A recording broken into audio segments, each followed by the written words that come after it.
যে ইমান প্রয়োজনে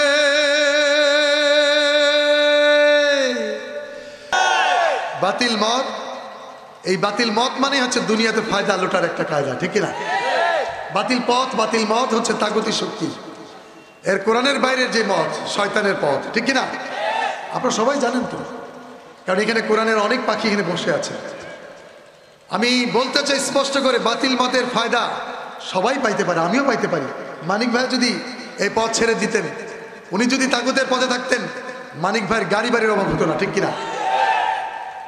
সুতরাং বাতিল মতের পথে যারা পা বাড়িয়েছেন তাদের দুনিয়া হয়তো পাবেন, কিন্তু আখেরাত তাদের জিরো। আখেরাত কি হয়ে যাবে? জিরো হয়ে যাবে বন্ধু। যে ইমান মসজিদের ওই খায়দায় আনন্দ করে, যে ইমান দেখে না যে ফিলিস্তিন, তারেই বলো ইমান বলি, কিভাবে তারেই বলো ইমান বলি।